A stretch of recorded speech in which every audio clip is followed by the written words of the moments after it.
Ẹ káàsán ẹ̀yin èèyàn mi. Èmi ọmọ yín Fọlá Gist TV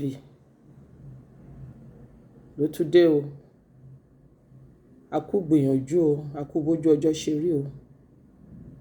Ẹ jẹ́ máa bá mi like, ẹ máa bá mi love, ẹ máa bá mi subscribe. Ẹ máa bá mi kọ sínú comment gbogbo nǹkan tí ẹ bá rò sí nǹkan tá a sọ. Tó bá nídìí àfikún, ẹ fi sínú comment fún wa.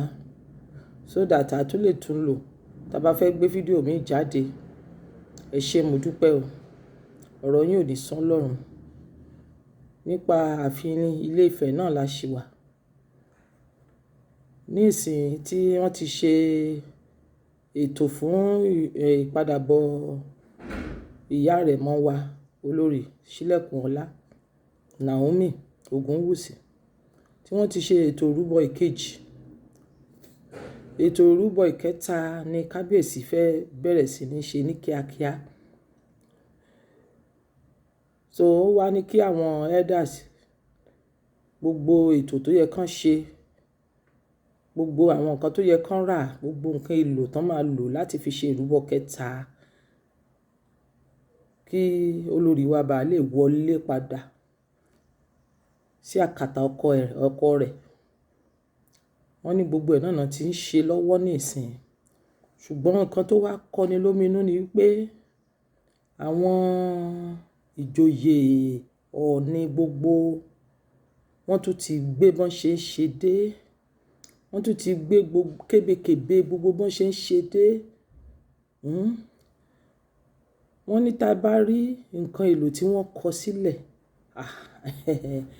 àwọn gan tó kọ gan wọn ò rí nǹkan míì rí, wọn ò rí èlò míì rí látijọ́ tán ti dá wọn sáyé. Pé wọ́n kọ oríṣiríṣi àwọn nǹkan tán mọ̀ pé wọn ò lè rí. Gbogbo ọ̀nà láti dínà pé kí olórí Naomi má padà sáàfin náà ṣà ń wà. Torí wọ́n mọ̀ pé tó bá ti dé tí wọ́n ti bá wọn, àṣírí wọn máa tú. Gbogbo ẹnu tán fi ń lọlẹ̀ gbogbo ẹ̀ máa tú. Kò sí nǹkan tán ṣe níkọ̀kọ̀ tí kò ní tú sí gbangba. Ìyẹn gan-an ló ń bà wọ́n lẹ́rù.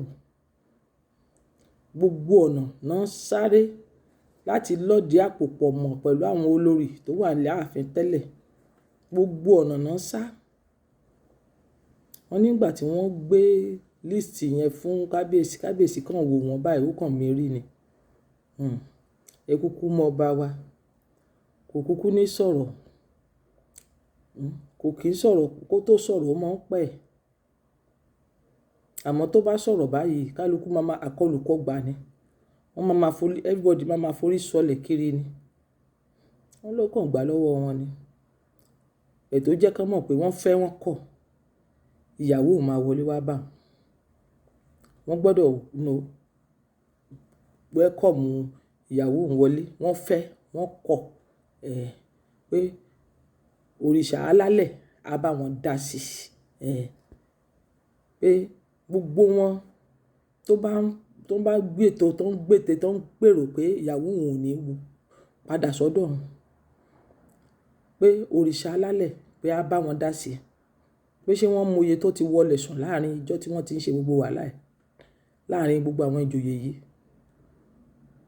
Torí rìbá tí gbogbo wọn ń gbà kiri lọ́wọ́ àwọn obìnrin. Kán bá fi bà nǹkan jẹ́. Pé ṣé wọ́n mọ oyè àwọn ìjòyè tó ti kú níṣe ìgbà tí Naomi ti lọ sí Àkúrẹ́. Níṣe wọ́n ti ń ṣe ìrúbọ pé kí Naomi padà. Ṣé wọ́n mọ oyè ìjòyè tó ti kú? Pé ọba wa ní pé kán máa bá bọ̀. Pé kán máa bá bọ̀. Pé ṣùgbọ́n pé kí ìyàwó má padà sọ́dọ̀ òun. Pé wọ́n ń ṣeré ni. Pé eré ọmọdé ni. Pé eré ọmọdé náà ń ṣe. Pé eré ọmọdé náà ń ṣe. Wọ́n ló kàn wò wọ́n. Wọ́n ló kàn rọra mójú kúrò. Mo dẹ̀ mọ̀ pé iṣẹ́ kan ìyá Nífá nísìn. Torí bẹ́ẹ̀ náà ni ìyá Nífá ṣe dúró. Pé gbogbo nǹkan tó bá gbà òun la máa fún un.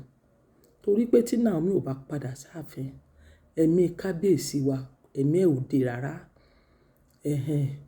Gbogbo ọ̀nà ibi táwọn èèyàn ń gbèrò torí mẹ́nì wọn nílé Ifẹ̀ yẹn náà ni wọ́n fẹ́ kó pẹ́ lórí oyè, ṣùgbọ́n Ọlọ́run ní rárá, Ọlọ́run ò gbà fún wọn. Ọlọ́run ò gbà fún wọn. Ọlọ́run ò gbà fún wọn. Mo dẹ̀ mọ̀ pé ọba olùṣẹ́gun òun lọ́lọ́run. Á bá ṣẹ́ gbogbo ogun tọ́lọ́run ti ṣẹ́nu ayé kábíyèsí wa, kò dẹ̀ tún ní gbérí mọ́ láṣẹ Èdùmàrè. Láṣẹ Èdùmàrè. Á pẹ́, á gbó, á tọ́. Olórí Naomi á wọlé bá láàfin. Obìnrin àbíró, ọkùnrin àbíyè. Ọkàn wọn á balẹ̀. Ọlá wọn á túbọ̀ pọ̀ sí i. Ẹ̀yẹ wọn á túbọ̀ pọ̀ sí i. Inú wọn á dẹ̀ dùn kálẹ̀ lágbára Èdùmàrè. Ẹ ṣé o ẹ̀yin èèyàn mi, ẹ ṣé mo dúpẹ́ o. Kindly help me like, love and comment. Thank you very much.